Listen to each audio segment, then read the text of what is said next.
আসসালামু আলাইকুম। আপনি কি ইউরোপে ক্যারিয়ার গড়ার স্বপ্ন দেখছেন? ইউরোপের একমাত্র সেনজেনভুক্ত দেশ রোমানিয়া, যে দেশটিতে বাংলাদেশি কর্মীদের জন্য প্রায় 95% পর্যন্ত ভিসা রেশিও হয়ে থাকে। আজকে আমরা আলোচনা করব রোমানিয়া বর্তমানে কাজের ভিসা সম্পর্কে। বর্তমানে রোমানিয়ায় বাংলাদেশি কর্মীদের জন্য অর্থাৎ বিদেশি কর্মীদের জন্য কি ধরনের কাজের সুযোগ রয়েছে, কত টাকা স্যালারি হতে পারে, কাজের ভিসার জন্য আবেদন করতে হলে কি কি যোগ্যতার প্রয়োজন, ভিসার মেয়াদ কতদিন থাকবে, এছাড়াও কি কি সুযোগ সুবিধা থাকবে ইত্যাদি বিষয় কিন্তু আজকের ভিডিওতে তুলে ধরা হবে। তাই ভিডিওটি না টেনে সম্পূর্ণ দেখার অনুরোধ রইল। যারা এখনো ভিসা গাইড ইউটিউব চ্যানেলটি সাবস্ক্রাইব করেন নাই অবশ্যই সাবস্ক্রাইব করে দিবেন আর পাশে থাকা বেল আইকনটি বাজিয়ে দিবেন, কারণ আমরা প্রতিনিয়ত বিশ্বের বিভিন্ন দেশের ভিসা সংক্রান্ত তথ্য আপনাদের সামনে তুলে ধরি। আজকের ভিডিওতে আমরা আলোচনা করব ইউরোপের সেনজেনভুক্ত দেশ রোমানিয়া রিসেন্টলি প্রকাশিত একটি নিয়োগ বিজ্ঞপ্তি সম্পর্কে। যে নিয়োগ বিজ্ঞপ্তিটিতে প্রায় 9,000-এর অধিক কর্মী নেওয়ার উদ্দেশ্যে রোমানিয়া সরকার ইতোমধ্যে একটি নিয়োগ বিজ্ঞপ্তি প্রকাশ করেছে। চলুন জেনে নেওয়া যাক বর্তমানে রোমানিয়ার নিয়োগ বিজ্ঞপ্তি অনুযায়ী রোমানিয়ার শ্রমবাজারে বিদেশি কর্মীদের জন্য কি কি কাজের সুযোগ রয়েছে। কনস্ট্রাকশন সেক্টরের বিভিন্ন পদ অনুযায়ী তারা স্যালারি নির্ধারণ করেছে 600 ইউরো থেকে শুরু করে 1200 ইউরোর মধ্যে।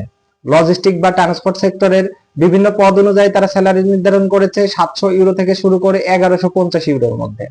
ম্যানুফ্যাকচারিং সেক্টর, যেটাতে স্যালারি নির্ধারণ করা হয়েছে 600 ইউরো থেকে শুরু করে 900 ইউরোর মধ্যে। ডক্টর বা হসপিটালিটি সেক্টরে তারা স্যালারি নির্ধারণ করেছে 1000 থেকে শুরু করে প্রায় 2500 প্লাস ইউরোর মধ্যে। এটা আপনার কাজের দক্ষতা এবং অভিজ্ঞতা বা বিভিন্ন ক্যাটাগরি অনুযায়ী কিন্তু কম বেশি হতে পারে। এছাড়াও আইসিটি সেক্টরে তারা স্যালারি নির্ধারণ করেছে 1200 ইউরো থেকে শুরু করে 2000 ইউরোর মধ্যে। ইউরোপের সেনজেনভুক্ত দেশ রোমানিয়ার এই আকর্ষণীয় কাজের ভিসার জন্য আবেদন করতে হলে অবশ্যই বাংলাদেশি প্রার্থীদের কিছু গুরুত্বপূর্ণ যোগ্যতা থাকা প্রয়োজন। তার মধ্যে যেমন অন্যতম রয়েছে প্রার্থীর একটি বৈধ পাসপোর্ট থাকতে হবে, জাতীয় নাগরিক পরিচয়পত্র থাকতে হবে, প্রার্থীর শারীরিক এবং মানসিক সুস্থতার সনদপত্রের প্রয়োজন হবে, পুলিশ ক্লিয়ারেন্স লাগবে, শিক্ষাগত যোগ্যতার সনদপত্র লাগবে, কাজের দক্ষতা এবং অভিজ্ঞতার প্রয়োজন হবে। এছাড়াও প্রার্থীর বয়স ন্যূনতম 18 থেকে শুরু করে 40 বছরের মধ্যে হতে হবে। বন্ধুরা, চলুন জেনে নেওয়া যাক আপনি ইউরোপের সেনজেনভুক্ত দেশ রোমানিয়ার কাজের ভিসার জন্য কিভাবে আবেদন করবেন। রোমানিয়া কাজের ভিসার জন্য সরকারিভাবে আবেদন করতে হলে অবশ্যই বাংলাদেশে অবস্থিত BOESL এর মাধ্যমে অর্থাৎ বৈদেশিক কর্মসংস্থান মন্ত্রণালয়ের মাধ্যমে কিন্তু আপনি আবেদন করতে পারবেন। এছাড়াও বিভিন্ন রিক্রুটিং এজেন্সি রয়েছে সরকার অনুমোদিত, আপনি চাইলে তাদের মাধ্যমে কিন্তু আপনার ভিসা প্রসেস করাতে পারেন। এছাড়াও আপনি চাইলে কিন্তু নিজে থেকে ঘরে বসে রোমানিয়া কাজের ভিসার জন্য আবেদন করতে পারবেন। আগামী একটি পর্বে আমি আপনাদেরকে A to Z রোমানিয়া কিভাবে কাজের ভিসা প্রসেস করতে হবে বিস্তারিত তুলে ধরার চেষ্টা করব।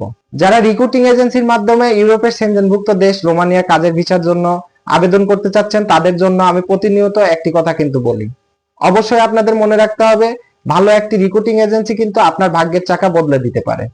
তাই যে কোনো রিক্রুটিং এজেন্সির কাছে আপনার ফাইল জমা দেওয়ার পূর্বে কিন্তু রিক্রুটিং এজেন্সি সম্পর্কে ভালো একটি ধারণা রাখতে হবে।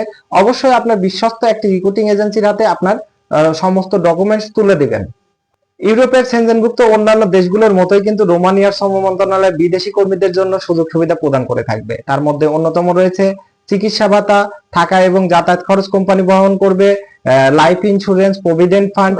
ন্যূনতম 5 বছর সময় আপনি রোমানিয়াতে কাজ করার পরে কিন্তু স্থায়ীভাবে বসবাসের জন্য একটি সুযোগ পেয়ে যাবেন। আর আপনি স্থায়ীভাবে বসবাসের সুযোগ পেলে আপনি চাইলেই কিন্তু আপনার পরিবার পরিজন আত্মীয় স্বজন খুব সহজেই রোমানিয়াতে কাজের উদ্দেশ্যে বা আপনি সিজনাল ভিসাতে নিয়ে যেতে পারবেন। আশা করি বুঝতে পেরেছেন আজকের আলোচনার বিষয়। ভিডিওটি ভালো লাগলে অবশ্যই লাইক কমেন্ট শেয়ার করবেন। যারা এখনো ভিসা গাইড ইউটিউব চ্যানেলটি সাবস্ক্রাইব করেন না অবশ্যই সাবস্ক্রাইব করে দিবেন। আপনাদের মনের মধ্যে পৃথিবীর যে কোনো দেশের ভিসা সংক্রান্ত যে কোনো ধরনের প্রশ্ন থাকলে কমেন্ট সেকশনে কমেন্ট করে জানাতে পারেন, অথবা ডেসক্রিপশন বক্সে আমার নাম্বার দেওয়া থাকবে, যে কোনো প্রয়োজনে আমার সাথে যোগাযোগ করতে পারেন। দেখা হচ্ছে পরবর্তী কোনো ভিডিওতে, ততক্ষণ ভালো থাকুন, সুস্থ থাকুন, ভিসা গাইডের সঙ্গেই থাকুন। আসসালামু আলাইকুম ওয়া রাহমাতুল্লাহ।